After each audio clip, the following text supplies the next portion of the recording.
Mulai dah. Oke, kita mulai. Bismillahirrahmanirrahim. Assalamualaikum warahmatullahi wabarakatuh. Pertama-tama mari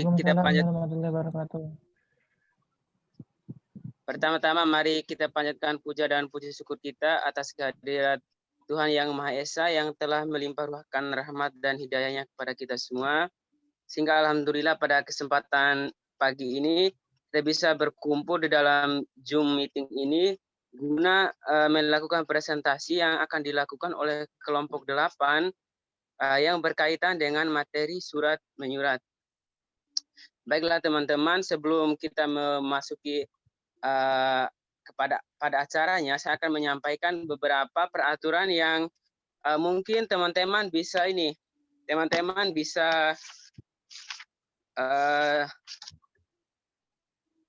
bisa patuhi saat acara presentasi berlangsung. Peraturan yang pertama, peserta wajib mic-nya itu di-mute agar tidak terdengar suara-suara yang bisa mengganggu dalam berjalannya diskusi. Yang kedua, selama diskusi berlangsung,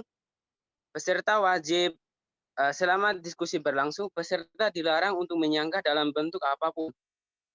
Dan yang ketiga, peserta yang ingin bertanya silakan bertanya pada pas di acara sesi tanya jawab nanti.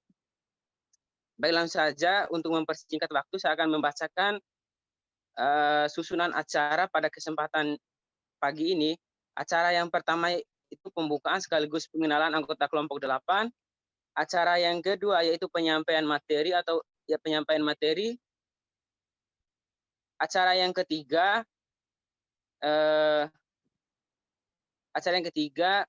diskusi maupun sesi tanya jawab, dan acara yang keempat adalah penutup.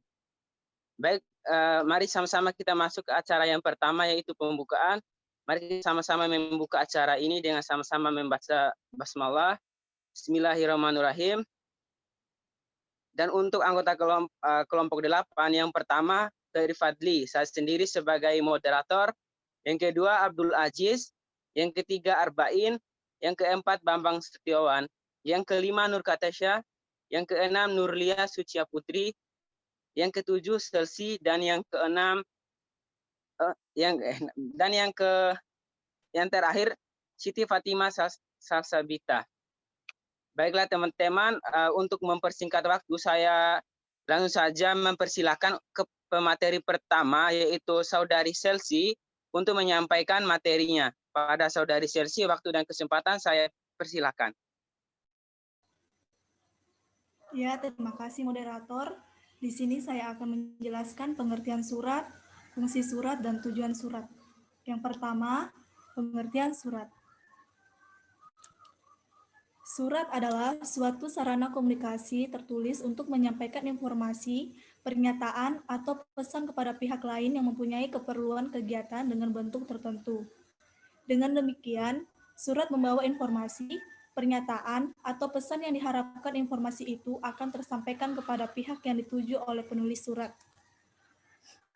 Apabila ditinjau dari sifatnya, surat adalah jenis karangan paparan, sebab pengirim surat mengemukakan maksud dan tujuannya, menjelaskan apa yang dipikirkannya dan dirasakannya melalui surat.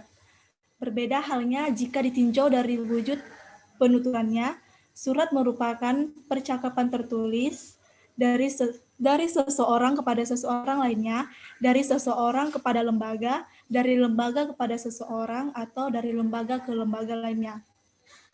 Yang kedua, tujuan surat. Yang pertama, next.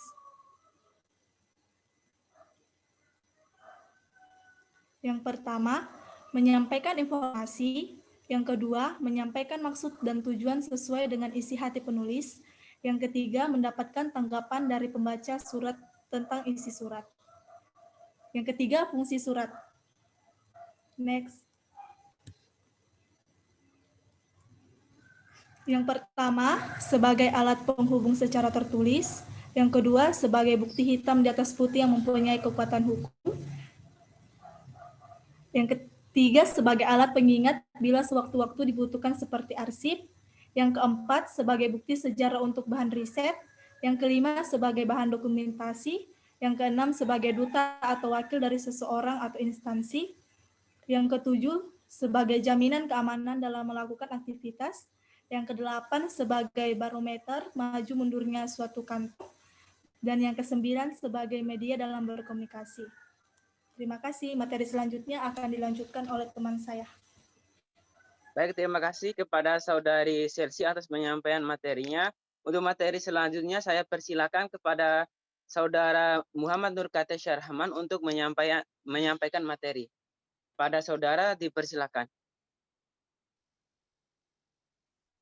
Ya, terima kasih kepada moderator. Selanjutnya saya akan menjelaskan mengenai kelebihan surat. Adapun kelebihan surat yang pertama adalah murah, lalu daya jangkaunya yang lebih luas, lalu surat ini bersifat formal dan efektif, dan yang terakhir, surat ini bisa dijadikan bukti hitam di atas putih.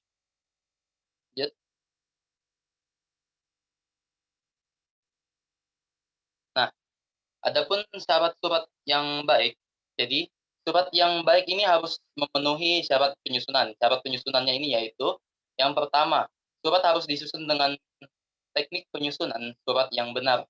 Nah, adapun teknik penyusunannya yaitu, pertama, penyusunan letak bagian-bagian surat atau bentuknya yang tepat sesuai dengan aturan atau pedoman yang telah ditentukan. Lalu, pengertian yang betul, jelas, bersih, dan rapi. Lalu, pemakaian kertas yang sesuai dengan ukurannya, yaitu quarto berukuran 21 kali 29 cm, lalu jenisnya, yaitu HPS untuk lembar asli, dan kertas tembus untuk tembusan, lalu warnanya sendiri putih HPS untuk lembar asli, lalu ada pun warna kuning kertas tembus untuk verbal, lalu warna biru muda untuk kertas tembus untuk tembusan intern, dan warna merah muda HPS untuk surat rahasia. Yang kedua, isi surat harus dinyatakan secara ringkas, jelas, dan eksplisit.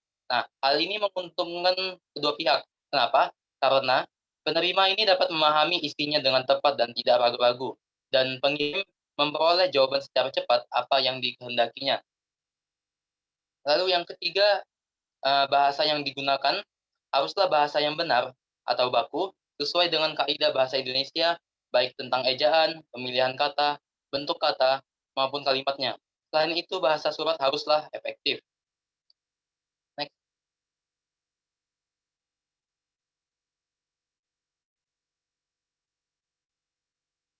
Nah, di samping ketiga syarat di atas, ada hal penting lainnya yang perlu diperhatikan, yaitu memahami kedudukan masalah yang dikemukakan, lalu memahami peraturan-peraturan yang berkaitan dengan masalah itu, lalu mengetahui posisi dan bidang tugasnya, dan hal-hal lainnya yang berkaitan dengan ketatausahaan. Nah, kapan bahasa baku ini digunakan? Jadi, kapan bahasa baku ini digunakan untuk komunikasi resmi? Contohnya ada pada surat resmi, pengumuman, perundang-undangan, dan lain-lain. Lalu yang kedua, wacana teknik, itu ada notulen, laporan resmi, penulisan ilmiah. Lalu pembicaraan di muka umum seperti rapat, ceramah, perkuliahan, seminar, dan lain-lain sebagainya. Lalu yang terakhir, pembicaraan dengan orang-orang yang dihormati. Lanjut.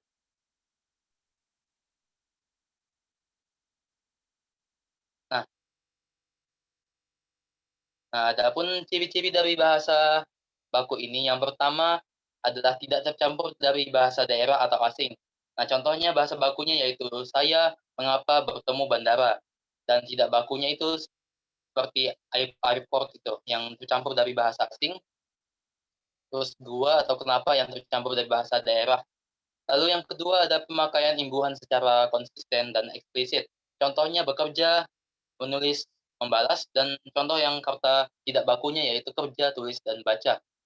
Lalu yang ketiga, struktur kalimat yang sesuai kaidahnya. Contohnya direktur sedang bertugas ke luar negeri, dan yang kata tidak bakunya yaitu direktur ke luar negeri. Lalu ada pola sapaan resmi, contohnya itu bapak, ibu, saudara atau saudari, tuan, nyonya. Dan bahasa tidak bakunya yaitu abang atau kakak. Lalu Yang kelima, tidak terpengaruh bahasa pasar. Contohnya itu dengan memberi, tidak mengapa. Dan contoh bahasa tidak bakunya adalah sama, kasih, atau enggak. Lalu yang keenam ada tidak rancu. Ini contohnya dari bahasa bakunya yaitu berkali-kali, terus mengesampingkan, lalu bahasa tidak bakunya berulang kali dan mengenyampingkan. Dan yang terakhir yang ketujuh, tidak mengandung hiperkorek, yaitu contohnya dalam bahasa baku instaf atau stah, dan bahasa tidak bakunya insya atau syah, yang memakai imbuhan y di tengahnya. Terima kasih. Baik, terima kasih kepada Saudara Muhammad Nurkata Syarahman atas penyampaian materinya. Untuk materi selanjutnya saya berikan kesempatan kepada Saudari Siti Fatimah untuk menyampaikan materinya. Kepada Saudari, waktu dan tempat saya persilakan. Baik, moderator, makasih atas kesempatannya. Jadi selanjutnya jenis-jenis surat. Jenis-jenis surat dibagi menjadi 7. Yang pertama, berdasarkan sifat surat. Berdasarkan sifatnya, surat dapat digolongkan menjadi 5, yaitu yang pertama, surat pribadi. Surat pribadi adalah surat yang bersifat kekeluargaan, surat-surat yang berisi masalah keluarga, baik tentang kesehatan, keuangan, keluarga, dan sebagainya. Surat pribadi dibagi menjadi yang pertama, surat pribadi yang bersifat resmi. Surat atas nama pribadi yang dikirimkan ke organisasi-organisasi resmi, seperti surat lamaran pekerjaan, surat izin tidak masuk. Yang kedua, surat pribadi yang bersifat tidak resmi. Surat pribadi yang bersifat kekeluargaan atau kekerabatan, seperti surat kepada orang tua, kakak, teman, dan lain-lain. Yang kedua, surat dinas pribadi. Surat dinas pribadi disebut juga surat setengah resmi, yaitu surat-surat yang dikirimkan dari seseorang atau pribadi kepada instansi-instansi perusahaan atau jabatan. Yang ketiga, surat dinas swasta. Surat dinas swasta disebut juga surat resmi. Surat-surat yang dibuat oleh instansi-instansi swasta yang dikirimkan untuk para karyawannya atau untuk para relasinya atau langganan instansi yang terkait. Yang keempat, surat niaga. Surat niaga adalah surat yang berisi soal-soal perdagangan yang dibuat oleh perusahaan yang dikirimkan kepada langganannya. Yang kelima, surat dinas pemerintahan. Surat dinas digunakan untuk kepentingan pekerjaan formal seperti instansi dinas dan tugas kantor. Surat ini penting dalam pengelolaan administrasi dalam instansi. Fungsi dari surat dinas yaitu sebagai dokumen bukti tertulis, alat pengingat berkaitan fungsi dengan arsip, bukti sejarah atas perkembangan instansi, dan pedoman kerja dalam bentuk surat keputusan dan surat instruksi. Ciri-ciri surat dinas yang pertama, menggunakan kop surat dan instansi atau lembaga yang bersangkutan. Yang kedua, menggunakan nomor surat, lampiran, dan perihal. Yang ketiga, menggunakan salam pembuka dan penutup yang baku. Yang keempat, menggunakan bahasa baku atau ragam resmi. Yang kelima, menggunakan cap atau stempel instansi atau kantor pembuat surat. Yang keenam, format surat tertentu. Yang kedua, berdasarkan wujud surat. Penggolongan surat berdasarkan wujudnya dapat dibagi ke dalam 7 jenis. Yang pertama, surat yang menggunakan kartu pos. Kartu pos adalah belangko yang dikeluarkan oleh perum postal atau instansi lain yang telah diberi izin perum postal untuk mencetaknya asal sesuai dengan ketentuan yang telah ditetapkan perum postal. Yang kedua, warket pos. Warket pos adalah sehelai kertas yang telah dicetak dengan memakai lembaga dan petunjuk penulisan berita yang dikeluarkan oleh perum postal atau instansi lain yang telah diberi izin. Yang ketiga, surat bersampul. Surat bersampul adalah surat-surat yang isinya atau beritanya ditulis pada kertas lain, kemudian kertas tersebut dimasukkan ke dalam sampul atau amplop. Yang keempat, surat terbuka dan surat tertutup. Surat terbuka merupakan surat-surat yang isinya dapat dibaca oleh umum, misalnya surat dari pembaca kepada pembaca atau surat yang dikirimkan oleh pembaca untuk pemerintah, instansi lain, melalui redaksi surat kabar, majalah, tabloid, dan sebagainya. Yang kelima, memorandum dan nota. Memorandum adalah salah satu alat komunikasi yang berupa surat-surat di lingkungan dinas yang penyampaiannya tidak resmi dan digunakan secara intern di dalam lingkungan sendiri, baik perusahaan atau instansi lainnya. Nota adalah merupakan alat komunikasi kedinasan antara penjabat dari suatu unit organisasi yang digunakan secara intern dalam lingkungan sendiri, tetapi bersifat resmi. Yang keenam, telegram. Telegram adalah suatu alat komunikasi dengan cara menyampaikan berita melalui radio atau pesawat telegram mengenai sesuatu hal yang perlu segera mendapatkan penyelesaian dengan cepat. Isi telegram berupa tulisan singkat yang dikirimkan dari jarak jauh. Yang ketujuh, surat biasa. Surat biasa adalah surat yang isinya tidak mengandung rahasia walaupun terbaca oleh orang lain, seperti surat undangan pernikahan atau khitanan, surat pertemuan para siswa untuk rekreasi, dan sebagainya. Selesai. Selanjutnya akan dijelaskan kepada Mbak Im. Baik, terima kasih kepada Saudari Siti Fatima atas penyampaian materinya. Untuk materi selanjutnya saya berikan kesempatan kepada Saudara Arba'in untuk menjelaskan materi selanjutnya. Kepada Saudara Arba'in, waktu dan tempat saya persilakan. Saudara Arba'in, adakah? Ada. Hadir. Oh iya, silakan saudara untuk menyampaikan materinya. Oke, kita masuk yang ketiga ya. Berdasarkan tata liran surat. Berdasarkan tata liran surat, surat dapat digolongkan menjadi dua, yaitu surat yang masuk dan surat keluar. Jadi yang pertama, surat masuk itu adalah surat-surat yang diterima oleh suatu atau organisasi atau perusahaan yang berasal dari seseorang atau dari suatu organisasi. Sedangkan surat keluar adalah surat-surat yang dikeluarkan dan dibuat suatu organisasi dari perusahaan atau perusahaan untuk dikirim kepada pihak lain, baik perseorangan maupun kelompok. Terus yang keempat adalah berdasarkan keamanan isinya. Berdasarkan keamanan isinya itu dibagi menjadi tiga. Ada yang namanya surat sangat rahasia, dan surat konfidensial. Saya jelaskan kah surat rahasianya mau?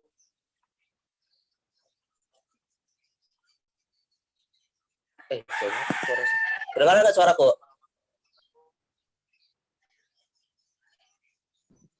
Dengar. Dengar Im. Oke. Jelaskan aja. Ya, lanjut. Oh iya, Lanjut. Habis itu yang pertama adalah surat sangat rahasia. Surat sangat rahasia ini digunakan untuk surat-surat yang berhubungan dengan keamanan negara atau surat-surat yang merupakan dokumen negara, sehingga bila surat ini jatuh ke tangan yang tidak berhak, maka akan membahayakan masyarakat atau bangsa dan negara.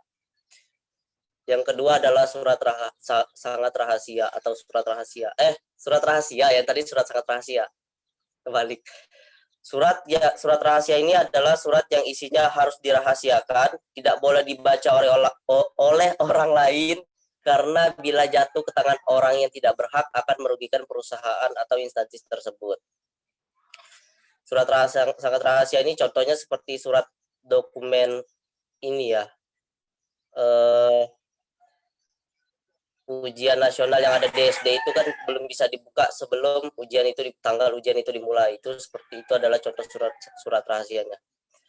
Habis itu ada yang namanya surat konfidensial. Surat yang termasuk surat konfidensial ini juga merupakan surat yang termasuk ke dalam surat sangat rahasia, karena isinya tidak boleh diketahui oleh orang lain, hanya diketahui oleh penjabat yang bersangkutan. Karena kalau jatuh kepada orang lain tidak berhak mencemari nama baik orang tersebut. Maksudnya apa? Oh, sorry. Jadi surat konfidensial ini hampir sama seperti surat sangat rahasia dan surat tidak rahasia. Surat rahasia. Surat konfidensial ini adalah surat-surat yang tidak boleh jatuh ke tangan yang tidak bersangkutan. Karena kalau jatuh akan mencemari nama baik orang tersebut. Contohnya adalah surat karyawan yang korupsi. Terus yang kelima, ada yang berdasarkan proses penyelesaiannya. Jadi berdasarkan proses penyelesaiannya dibagi menjadi tiga, yaitu surat sangat segera atau surat kilat, habis itu surat segera dan surat biasa. Jadi surat kilat ini adalah surat yang harus segera diselesaikan ketika dikasih kembali kepada masyarakat atau instansinya, harus segera dikirim atau segera diselesaikan. Sedangkan surat segera ini surat yang ada masa waktunya, surat yang secepatnya diselesaikan, sama seperti surat yang sangat segera tadi, tapi ada masa waktu untuk penyelesaiannya. Terus yang ketiga ada yang namanya surat biasa. Jadi surat yang biasa ini tidak perlu tergesa-gesa ya, tidak perlu tergesa-gesa untuk menyelesaikannya karena tidak perlu mendapat tanggapan yang secepatnya oleh penerima. Oke, yang keenam ada yang berdasarkan dinas pos.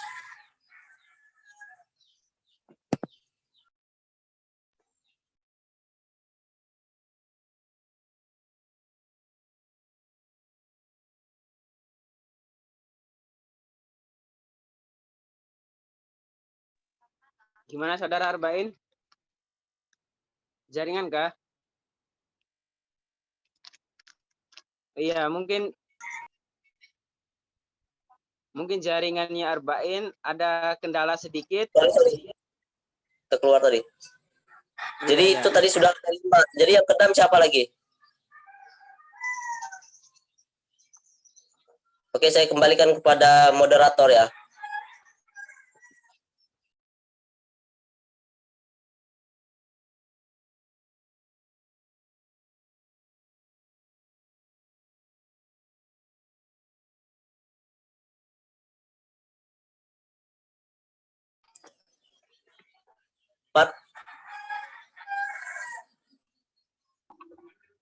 Baik, terima kasih kepada moderator.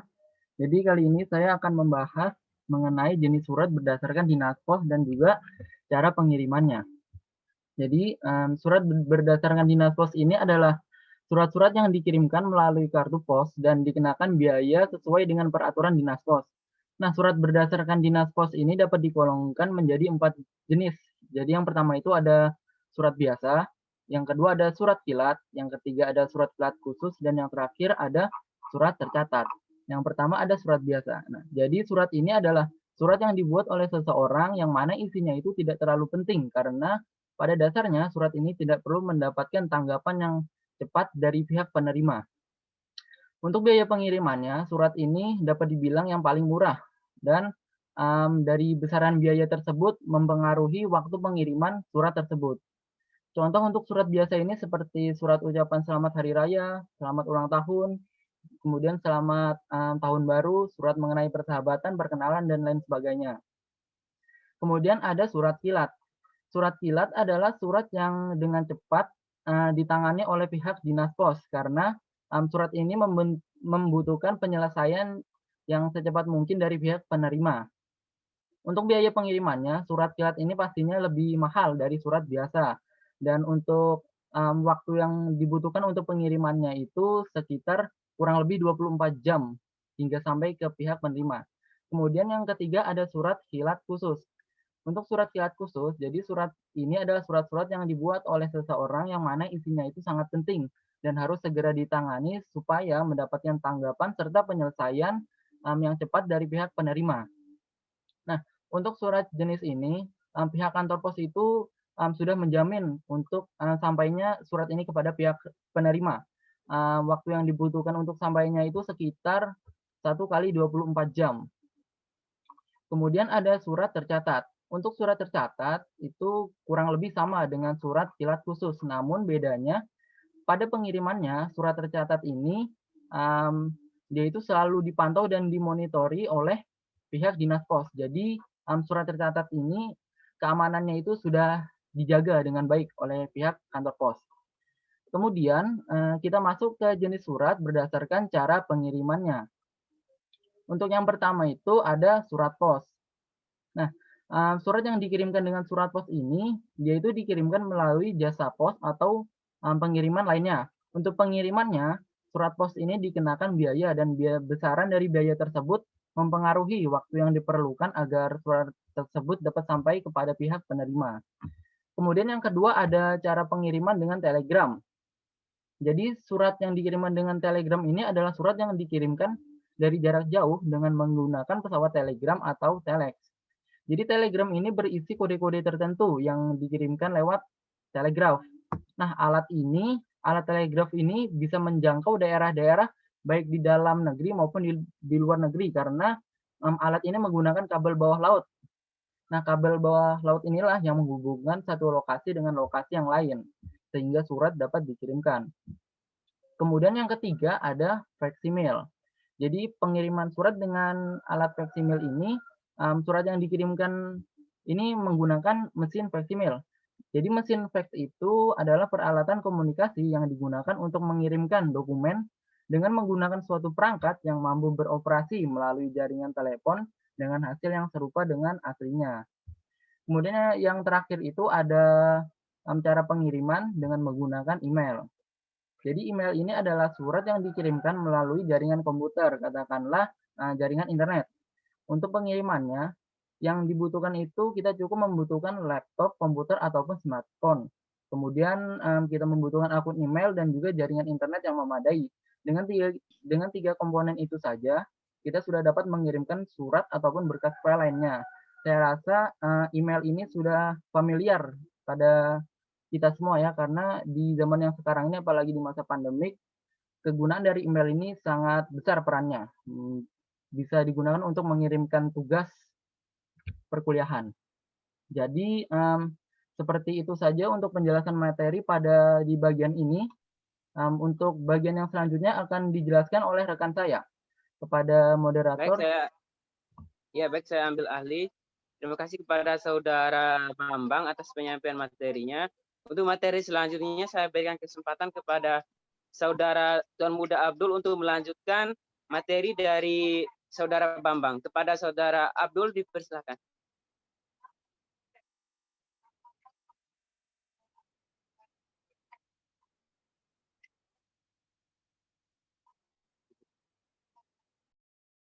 Gimana? Iya, mohon maaf. Karena ada kesalahan. Untuk materi yang selanjutnya akan dibahas oleh Saudari Nurlia. Pada Saudari Nurlia, waktu dan kesempatan saya persilahkan. Baik, terima kasih moderator atas kesempatannya.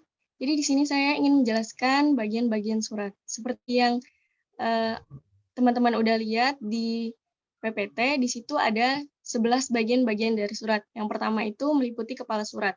Jadi kepala surat ini berfungsi untuk memudahkan mengetahui nama dan alamat dari instansi pengirim surat. Nah, kepala surat ini di dalamnya meliputi nama dan logo instansi, alamat, kode pos, nomor telepon, email dari instansi atau pengirim surat. Kemudian yang kedua, tempat tanggal surat, di mana tempat tanggal surat ini merupakan keterangan yang menjelaskan lokasi dan waktu ditulisnya surat. Apabila lokasi sudah tertera di dalam kop surat atau kepala surat, maka tempat surat tidak perlu lagi dicantumkan di bagian tempat tanggal surat ini. Nah, di sini ada contohnya, teman-teman bisa lihat. Di situ Bandung, 1 Mei 2020. Balik lagi. Operator, ya. Di sini Bandung ini sudah jelas ya, teman-teman, tanggal. Kemudian 1 Mei 2000, maksud saya tempat. Kemudian 1 Mei 2020 di sini tanggal. Kemudian yang ketiga itu ada nomor surat.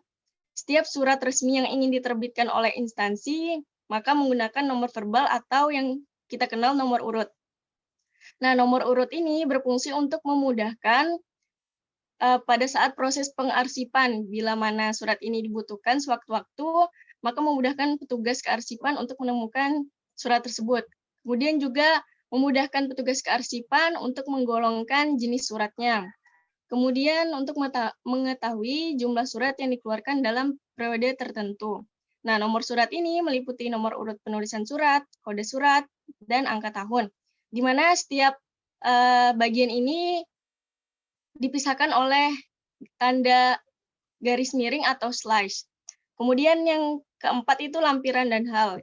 Lampiran memuat penjelas jumlah dokumen yang disertakan. Nah, lampiran ini biasanya bisa dituliskan di bawah nomor atau di kiri bawah. Kemudian hal merupakan hal yang memuat inti yang akan disampaikan di dalam surat. Hal ini dicantumkan di bawah kata lampiran dengan catatan tidak boleh melewati tanggal surat. Kemudian yang kelima ada alamat surat. Nah, adapun ketentuan penulisannya itu hendaknya ditulis dengan jelas dan lengkap. Nah, satu catatan penting bahwa jika surat itu menggunakan amplop, nah ini penulisan di dalam di suratnya dengan yang di amplop itu harus sama. Kemudian yang keenam ada salam pembuka.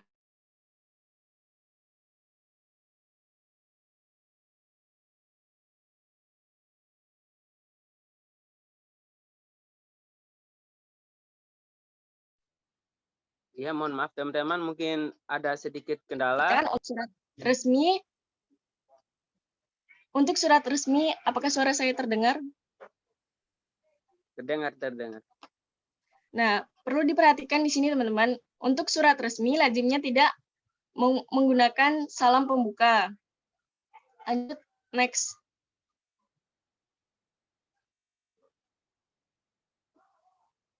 Nah, kemudian alinea pembuka. Jadi alinea pembuka ini berfungsi sebagai pendahuluan persoalan yang ingin disampaikan. Boleh lebih dari satu alinea, tetapi dengan catatan tidak boleh bertele-tele. Jangan sampai ada kalimat yang tidak memiliki subjek seperti yang sudah dijelaskan pada materi syarat surat yang baik. Kemudian beralih ke isi. Nah, isi ini berisi maksud tujuan dari pengirim atau penulis surat. Kemudian penutup umumnya berisi ucapan terima kasih dan harapan. Kemudian salam penutup seperti yang sudah teman-teman lihat di PPT itu contohnya hormat saya, hormat kami, dan sebagainya. Kemudian yang terakhir nama jelas pengirim dan tanda tangan. Nah, di sini teman-teman lanjut. Nah, di sini teman-teman ada satu format dari surat di mana di situ dituliskan PT Roket Manajemen itu merupakan kop surat atau kepala surat. Kemudian di bawahnya di bagian pojok kanan atas itu ada tulisan Bantul 28 Februari 2017 itu merupakan tempat tanggal surat. Kemudian ke bawahnya lagi itu ada nomor, lampiran, dan halaman. Sebelumnya teman-teman ini slide-nya kelihatan kah bacaannya? Kelihatan ya? Kabur. Agak kabur ya? Yang teman-teman yang pakai HP mungkin bisa di zoom ini slide-nya. Iya. Ya, di sini sebenarnya ada format yang salah ya, yang di sini kepada yang terhormat. Nah, kepada ini tidak boleh dituliskan di dalam surat kecuali jika surat tersebut tadi yang seperti saya bilang menggunakan amplop, maka tulisan kepada ini boleh dituliskan di amplop depannya tadi. Kemudian di sini juga terdapat kesalahan di tulisan jalan, di mana di situ terdapat penyingkatan. Nah, seharusnya di dalam surat itu tidak boleh disingkat ya. Jadi dituliskan jalan.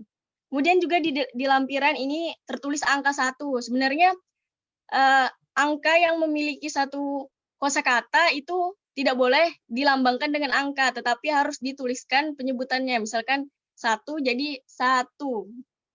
Kemudian itu saja. Selanjutnya saya serahkan ke moderator. Baik, terima kasih kepada Saudari Nurlia atas penyampaian materinya. Untuk materi selanjutnya akan disampaikan oleh Saudara Tuan Muda Abdul. Kepada Saudara Abdul, dipersilakan. Baik, terima kasih moderator. Saya akan menjelaskan tentang bentuk-bentuk dari surat. Yang pertama itu ada bentuk setengah lurus. Bentuk setengah lurus ini untuk penulisannya semua dimulai dari margin kiri kecuali pada bagian tanggal, salam penutup, nama instansi, nama terang, dan nama jabatan yang mana ditulis pada bagian kanan. Untuk penulisan alineanya, pada setiap awal alinea ditulis dengan menjorok ke dalam. Nah, bentuk setengah lurus ini merupakan bentuk dari surat yang paling banyak digunakan oleh perusahaan-perusahaan. Kemudian yang kedua ada bentuk lurus. Bentuk lurus ini hampir mirip dengan bentuk setengah lurus, di mana penulisannya dimulai dari margin kiri kecuali pada bagian tanggal, salam penutup, nama instansi, nama terang, dan nama jabatan yang ada di sebelah kanan.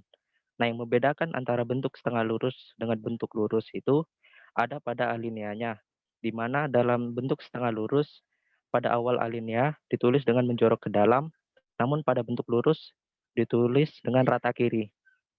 Kemudian yang ketiga, ada bentuk lekuk dan gerigi. Bentuk lekuk dan gerigi ini hampir mirip dengan yang setengah lurus, namun ada perbedaannya yang terletak pada penulisan surat yang ditujukan, yang dimana memiliki formasi baris berbentuk seperti tangga turun. Kemudian yang keempat, ada bentuk resmi Indonesia Lama. Bentuk resmi Indonesia Lama ini juga hampir mirip dengan setengah lurus. Yang berbeda, ada bagian yang berbedanya itu ada pada penulisan alamat surat yang mana diketik di sebelah kanan bawah tepat di bawah tanggal surat. Kemudian yang terakhir ada bentuk resmi Indonesia baru. Nah, bentuk resmi Indonesia baru ini merupakan variasi dari bentuk setengah lurus dengan bentuk resmi Indonesia yang lama. Yang membedakan antara bentuk resmi Indonesia lama dengan bentuk resmi Indonesia baru itu ada pada letak salam penutup dan tembusan.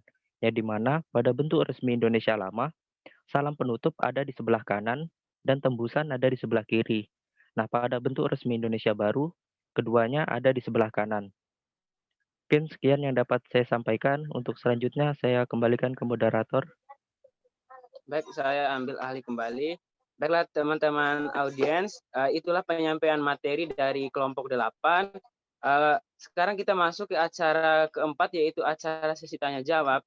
Bagi teman-teman audiens yang mungkin dalam penyampaian materinya ada yang dirasa kurang jelas dan masih belum bisa dipahami, silakan bertanya dengan menuliskan nama, NIM, dan kelompok di kolom chat. Pertanyaan dibatasi 3 pertanyaan. Silakan kepada teman-teman yang ingin bertanya, saya berikan kesempatan. Terima kasih.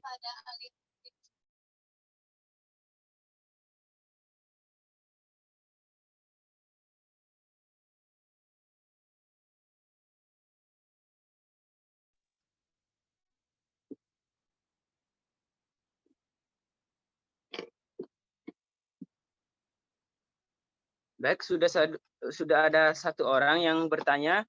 Mungkin masih bagi teman-teman yang ingin bertanya masih bisa bertanya karena pertanyaannya dibatasi 3 pertanyaan.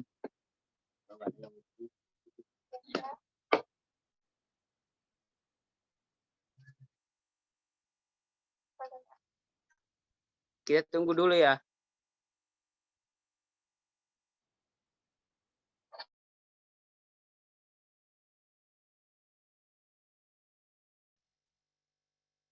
Langsung aja Feb, biar cepet Feb.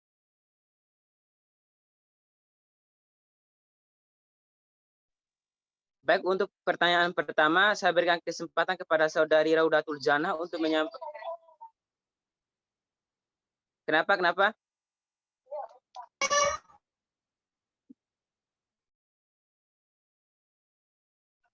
Baik, untuk pertanyaan pertama, saya berikan kesempatan kepada Saudari Raudatul Jannah untuk menyampaikan pertanyaannya.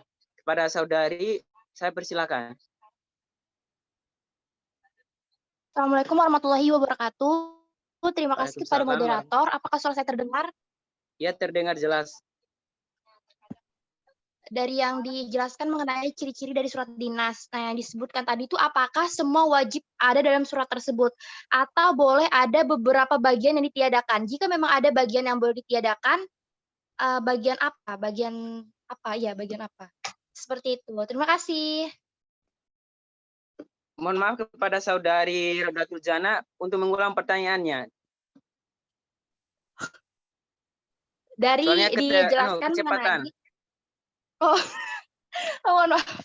Dari yang disebutkan mengenai ciri-ciri dari surat dinas. Nah, tadi kan disebutkan kan, apakah semua ciri-ciri tersebut itu wajib ada dalam surat dinas tersebut?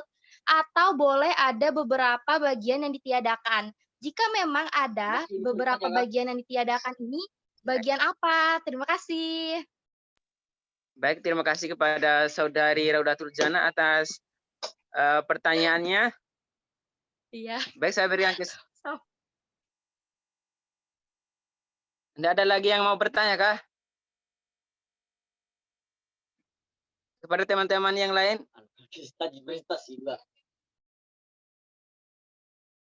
Saya, Pak. Kepada teman-teman yang lain yang sekiranya mungkin ingin bertanya, saya berikan kesempatan untuk bertanya. Silakan tuliskan nama, NIM, dan kelompok di kolom chat.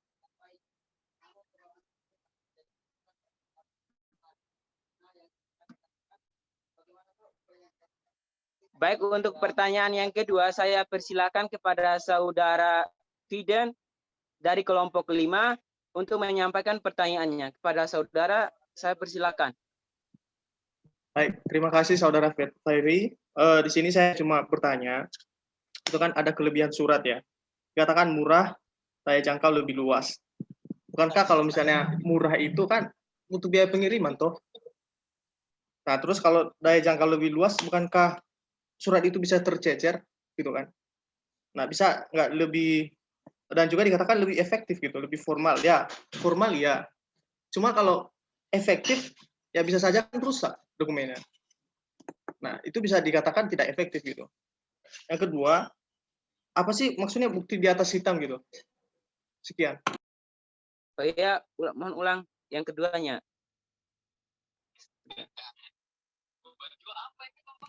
Oke, dari mana ini? Oke, baik. Saya ulang ya sekali lagi. Iya, ya, Dikatakan silakan. tadi kan apa? Mana ini tadi? Kelebihan surat ya, dikatakan murah, ya kan? Nah, bukankah kalau misalnya mengirim surat itu kan lebih butuh biaya kan untuk mengirim surat?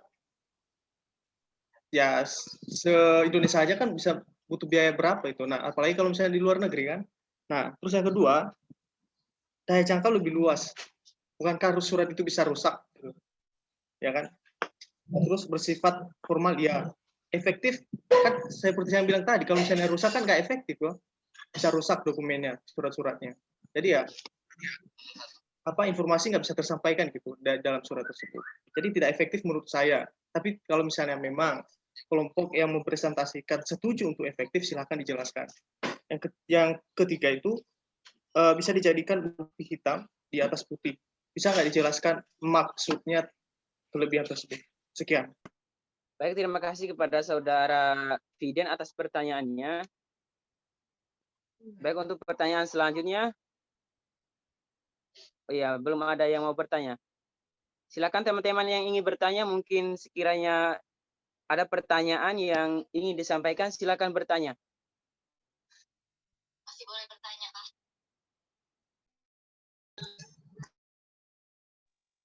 Ya, kita minta waktu untuk 5 menit untuk menjawab pertanyaannya. Nanti jika ada yang ingin bertanya, saya persilakan bertanya. Kita jawab dulu untuk 2 pertanyaan ini.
Jadi saya akan menjawab pertanyaan dari Raudatul Jannah. Apakah ciri surat dinas itu, terus saya share screen aja ya yang ciri-cirinya.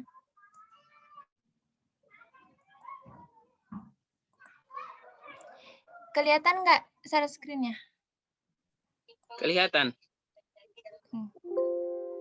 Jadi ini kan nomor 1 sampai terlalu bingung. Jadi yang dari nomor 1 sampai 5 ini termasuk wajib karena ini surat dinas kan bakal dikirim ke perusahaan atau instansi lembaga, jadi harus bersifat resmi gitu. Jadi harus menggunakan kop surat atau nomor surat, salam pembuka, penutup yang baku, menggunakan bahasa baku atau ragam resmi dan menggunakan caps atau stempel. Sedangkan yang nomor 6 ini nggak wajib karena setiap lembaga atau instansi perusahaan itu bisa berbeda-beda format surat tertentunya. Kayak gitu. Bisa Baik, dipahami, mungkin Kak Raudato? ada yang ingin menambahkan mungkin dari teman-teman? Masuk Fer. Izin menambahkan ya. Iya, silakan. Ya, Saudari Raudah. Nah, yang pernyataan 1 ini berlaku jika bentuk suratnya itu merupakan surat resmi atau surat dinas. Tapi kalau misalkan surat pribadi, itu tidak wajib menggunakan kop surat. Jadi kop surat ini bisa ditinggalkan atau nggak diikut sertakan. Kemudian juga lampiran. Lampiran itu sifatnya boleh diikut sertakan dan boleh tidak. Itu saja cukup saya rasa. Baik, terima kasih kepada Saudari Nurli atas tambahan materinya. Mungkin dari teman-teman dari kelompok lain yang ingin menambahkan jawabannya bisa? Atau Saudari Raudatul Jana bagaimana? Apakah sudah dimengerti dari jawaban yang disampaikan oleh Saudari Bita sama Nurlia? Berarti kalau misalnya lampirannya itu kosong kan, lampirannya itu 0. Jadi lampiran itu dihilangkan apa tetap ada lampiran di situ? Tetap ditulis lampiran terus strip kosong atau gimana? Bisa juga dituliskan lampiran, titik 2 strip, atau nggak usah tulis lampiran, jadi langsung nomor halaman gitu. Baik, terima kasih Nurlia. Ya, sama-sama.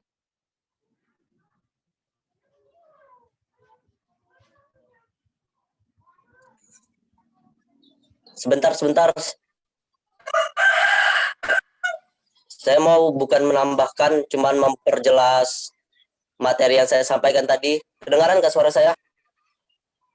Kedengaran Arba'in, kedengaran. Oke, saya mau memperjelas tentang surat berdasarkan keamanan isinya tadi itu kan ada 3 tuh kan, surat sangat rahasia, dan konfidensial. Nah, jadi surat sangat rahasia ini contohnya adalah surat perang yang dinyatakan suatu negara ke negara kita gitu. Jadi itu tidak boleh ditahu oleh masyarakat Indonesia karena akan mengakibatkan terjadinya bentrok nanti kan. Nah, terus surat rahasia itu adalah contohnya seperti surat lamaran magang kerja. Jadi itu magang kerja itu surat sangat rahasia, termasuk surat rahasia karena cuman yang mengetahuinya itu cuman kita dan orang yang kita tujui gitu. Dan terus yang ketiga ada namanya surat konfidensial kan. Nah, contoh surat konfidensial ini adalah contoh surat perilaku orang yang terkena korupsi. Nanti saya di akhir ini saya tampilkan beberapa contoh surat sangat rahasia, dan surat konfidensial. Nah, cuman mau menambahkan itu aja, Ferry. Baik, terima kasih kepada Saudara Arba'in atas tambahan materinya. Baik, untuk pertanyaan yang kedua, pertanyaan dari Fidin akan dijawab oleh Saudara Muhammad Nur Katasya Rahman. Pada Saudara, saya persilakan. Terima kasih kepada moderator. Sebelumnya saya mohon izin off cam dulu. Iya, silakan. Jadi dari pertanyaan Fidin tadi dari kelebihan surat ya. Nah, jadi yang pertama itu kelebihan suratnya yaitu murah. Nah, jadi sebenarnya murah ini relatif ya, tergantung pada masing-masing orang sendiri, dan juga pasti pembuatan surat itu pasti membutuhkan biaya, maupun surat online maupun offline. Dan juga dari segi biaya surat ini juga tergantung apa jenis surat tersebut. Misalnya kalau surat email itu harus membutuhkan data, dan data itu sendiri banyak sekali segi biayanya. Lalu dari daya jangkau lebih luas. Nah, dari daya jangkau lebih luas ini kan sudah dilihat dari jenis surat online atau email ini sendiri kan, bahwa suratnya dapat tersebar dari dalam negeri maupun luar negeri. Lalu kemudian yang bersifat efektif itu yang bisa rusak. Nah, jadi sebenarnya belum tentu ya kalau rusak itu jadi nggak efektif, kan ada juga fungsinya dari jasa dari pos surat itu yang membuat surat itu dapat aman dan selamat ke tujuannya. Ya. Lalu yang terakhir itu bisa dijadikan bukti hitam di atas putih. Nah, maksud dari bukti hitam di atas putih ini semacam kata kiasan ya, atau majas gitu. Jadi bukti hitam ini dianggap seperti kayak tinta pulpen yang warna hitam, lalu di atas putih itu yang dimaksudnya adalah kertas. Lalu secara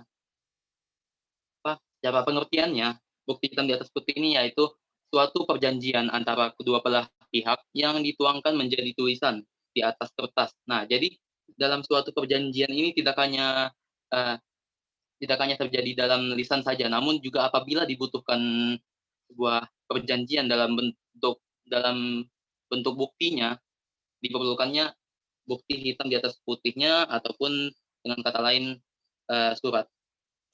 Ya, terima kasih. Bisa dilengkapi kalau ada. Ya, baik. Mungkin dari teman-teman yang lain yang ingin menambahkan, saya persilakan. Izin nambahkan lagi ya, Per, masuk. Iya, silakan.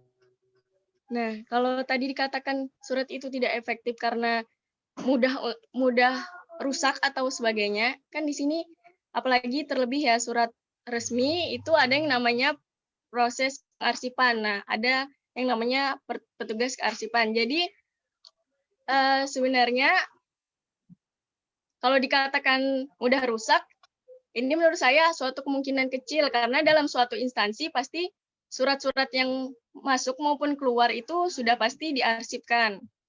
Nah, itu saja tambahan dari saya. Baik, terima kasih kepada Saudari Nurli atas tambahan jawabannya. Saya kembalikan kepada yang bertanya, Saudara Fiden. Bagaimana Fiden dengan jawabannya? Baik, terima kasih. Sini saya masih kurang puas tentang surat itu murah, ya kan? Kalau memang, ya kan, kelompok yang presentasi mengatakan bahwa tergantung suratnya, udah ganti aja PPT-nya tergantung suratnya. Sekian dari saya.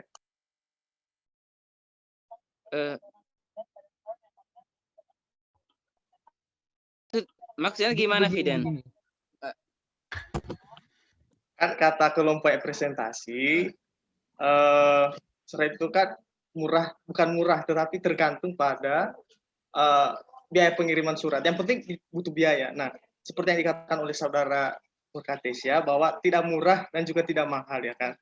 Nah, memang saya setuju hal demikian. Nah, tapi kan PPT-nya murah, ya kan. Ya udah ganti aja PPT-nya tergantung gitu. Sekian dari saya. Ya, mungkin dari tanggapi Ferry. Ya, Bambang, ya, masuk Bambang, masuk. Jadi maksud dari surat itu dibilang murah itu jadi seperti ini. Jadi ada surat yang untuk pengirimannya itu harus berupa dalam bentuk fisik. Nah, untuk surat ini kan bisa dikirimkan melalui kayak dinas pos ataupun melalui email. Nah, kalau email itu kan enak aja itu tinggal dikirimkan melalui menggunakan akun email itu.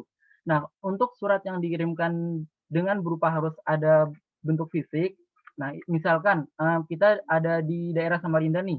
Terus surat yang ingin kita kirimkan itu pihak penerimanya ada di daerah Papua. Nah, untuk mengirimkannya kita bisa menggunakan jasa dinas pos. Nah, perbandingan dari kita menggunakan jasa dinas pos dibandingkan kita terbang langsung ke Papua itu pastinya kan biayanya lebih murah dengan menggunakan dinas pos. Nah, jadi seperti itu. Kemudian untuk yang efektif, apakah pengiriman surat dari Samarinda itu dengan menggunakan dinas pos ke daerah Papua bisa rusak? Nah, di sini ada jenis-jenis surat berdasarkan dinas pos. Ada tuh cara pengirimannya yang berdasarkan surat biasa, surat kilat khusus, kemudian surat tercatat. Kita bisa memilih tuh mau pakai jenis surat yang mana. Misalkan kita mau menggunakan jenis surat jenis jenis surat tercatat untuk mengirimkan surat kita kepada pihak penerima di Papua.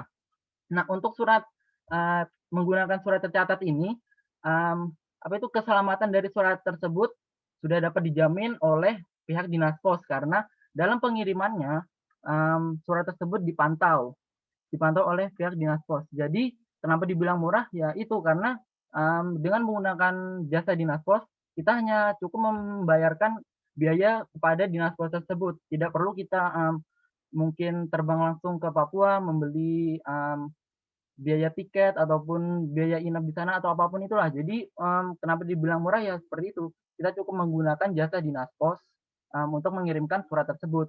Jadi seperti itu kenapa surat ini kelebihannya dibilang murah. Dan juga sebagai maksud hitam di atas putih itu sebagai surat resmi gitu istilahnya. Karena surat tersebut juga kan harus berupa dalam bentuk fisik dalam pengirimannya. Jadi seperti itu jawaban dari kelompok kami. Baik, saya kembalikan ke yang bertanya ya Saudara Fiden. Bagaimana Fiden dengan jawabannya? Apakah sudah dimengerti atau bagaimana? Oke, terima kasih.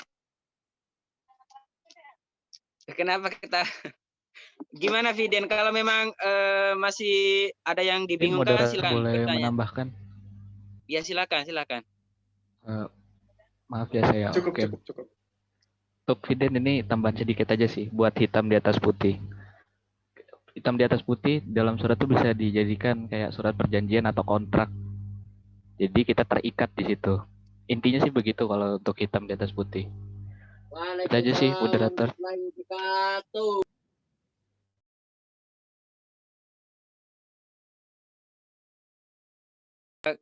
Gimana? Oke, cukup. Iya. Baik, terima kasih kepada Saudara Varian yang telah menambahkan jawabannya. Baik, kita lanjut ke pertanyaan yang ketiga. Datang dari Saudari Nilu Ayu Chandra Dewi dari kelompok 1. Pada Saudari saya persilakan untuk bertanya. Terima kasih dari kesempatannya. Ini saya mau tanya dari yang sudah dijelaskan dari Abdul Aziz tadi kan ada 5 bentuk surat. Nah, apa sih yang mendasari perbedaan ada 5 bentuk surat itu dan situasi apa aja yang cocok digunakan untuk jenis-jenis surat tersebut? Terima kasih. Baik, terima kasih kepada Saudari Nilu atas pertanyaannya.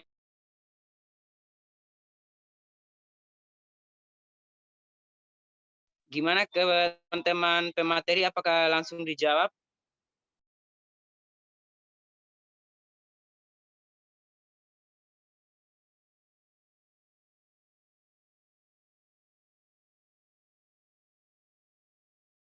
Iya, mohon maaf Saudari Nilu, mungkin pertanyaannya bisa diulang karena tadi kecepatan. Jadi kan tadi dijelaskan sama Abdul Aziz ada 5 bentuk surat. Nah, apa sih yang mendasari perbedaannya itu dan situasi apa aja yang cocok digunakan untuk masing-masing jenis surat itu? Makasih.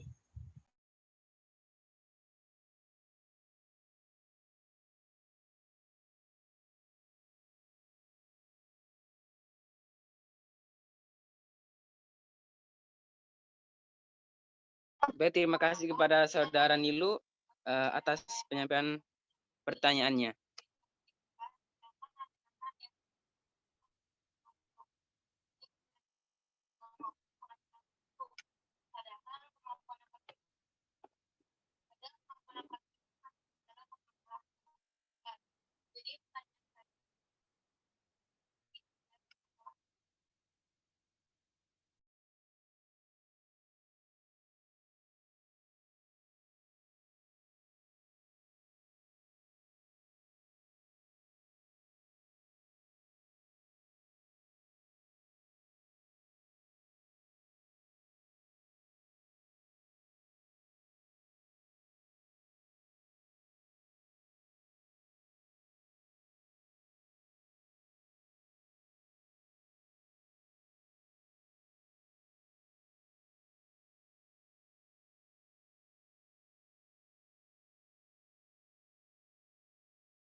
Baik, kepada teman-teman pemateri, saya persilakan Abdul untuk menjawab.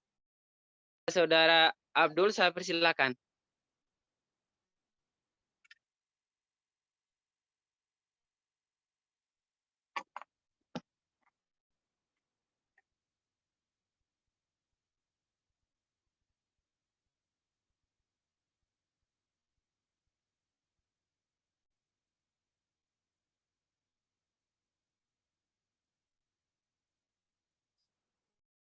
Oh iya, mohon maaf pada saudara Nilu atau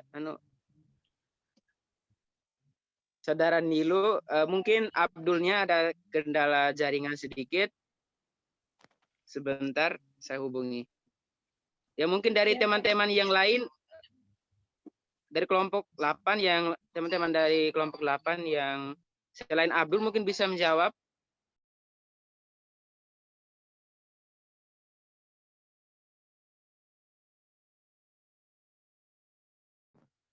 Cek. Apakah suara saya masuk? Ya, masuk Abdul, masuk. Baik, saya akan mencoba menjawab pertanyaan dari Nilu ya. Ya, silakan Abdul. Jadi sebenarnya untuk penulisannya itu bebas saja, tergantung dengan bentuk-bentuk yang ada itu, asal dalam penulisannya itu untuk formatnya ditulis secara baik dan benar. Dan mungkin untuk suatu instansi atau perusahaan memiliki standarnya sendiri-sendiri untuk bentuk surat yang diinginkan. Namun pada umumnya suatu instansi atau perusahaan itu menggunakan bentuk setengah lurus. Ya, mungkin ada yang mau menambahkan?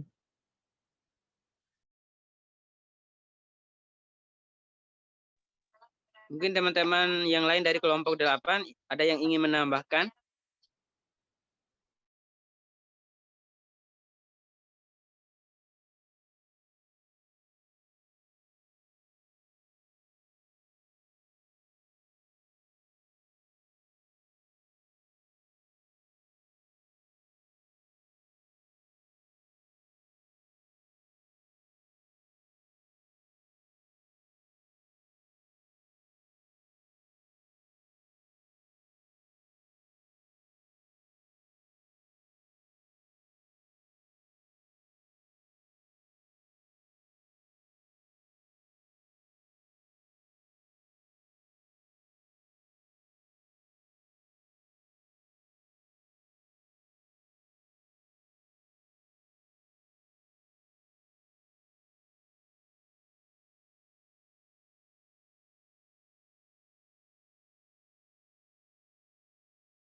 Isi.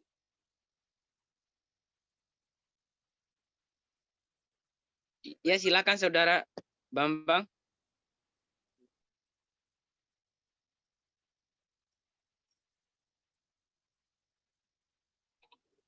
Jadi ini ya, untuk surat-suratnya itu sebenarnya kita mau menggunakan bentuk suratnya apa itu sembarang aja.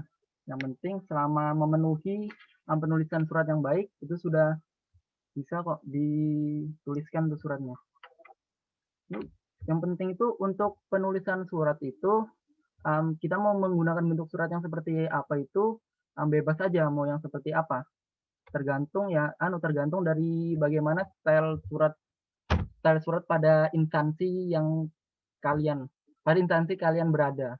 Jadi seperti itu sih tambahan dari saya. Jadi dia itu tidak ada patokannya gitu loh. Tidak diharuskan misalnya surat promosi harus menggunakan bentuk surat yang setengah lurus atau gimana. Jadi itu nggak ada patokan seperti itu.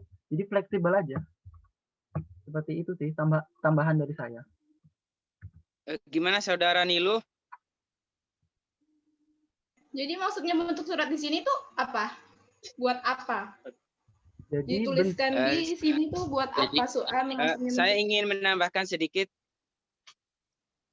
perbedaan surat, misalkan ada surat resmi dan surat tidak resmi kan. Nah, dalam penulisan surat resmi dan tidak resmi itu memiliki unsur-unsur atau ya unsur-unsur yang berbeda-beda. Contohnya surat resmi itu menggunakan kop surat. Terus untuk surat tidak resmi tidak menggunakan kop surat.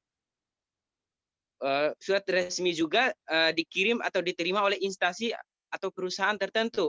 Sedangkan surat pribadi atau surat tidak resmi diterima oleh perorangan. Terus perbedaan yang ketiga itu surat resmi itu menggunakan bahasa yang baku atau bahasa yang memang sudah distandarkan di dalam bahasa Indonesia misalnya. Terus surat pribadi atau surat tidak resmi itu tidak perlu menggunakan bahasa yang baku. Jadi misalnya bahasa daerah juga itu tidak apa-apa kita menggunakan bahasa daerah asalkan orang yang kita tuju atau perorangan yang akan menerima surat tersebut paham dengan bahasa yang kita gunakan. Sedikit itu Nilu. Oke, Gimana terima kasih saudara? Ferry. Sudah. Ya baik, terima kasih kepada saudara Nilu atas pertanyaannya. Baik, kita sekarang berada di ujung acara atau di ujung presentasi, yaitu penutup. Di sini kesimpulan yang bisa kita ambil dari pembahasan surat, yaitu surat menyurat adalah salah satu bentuk komunikasi dengan mempergunakan surat sebagai alat komunikasi. Oleh karena itu, surat menyurat merupakan alat komunikasi yang tertulis yang berasal dari satu pihak dan ditujukan kepada pihak yang lain untuk menyampaikan berita ataupun informasi. Jadi dengan demikian sudah jelas bahwa surat sangat penting, yang artinya di dalam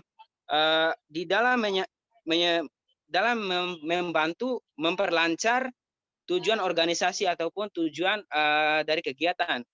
Perlu diusahakan agar surat yang kita buat harus baik dan benar, sebab akan mempengaruhi penilaian orang terhadap kita. Jadi sekian dari presentasi dari kelompok kami. Lebih dan kurangnya saya sebagai moderator meminta maaf apabila ada kesalahan yang mungkin dalam penyampaian materi kami maupun jawaban yang kami sampaikan kurang jelas, kami mohon maaf. Demikian kita tutup presentasi pada pagi hari ini dengan sama-sama membaca hamdalah, alhamdulillahirabbil alamin. Demikian, wassalamualaikum warahmatullahi wabarakatuh. Waalaikumsalam warahmatullahi wabarakatuh. Waalaikumsalam warahmatullahi wabarakatuh. Waalaikumsalam warahmatullahi wabarakatuh. Makasih guys, makasih. Mainnya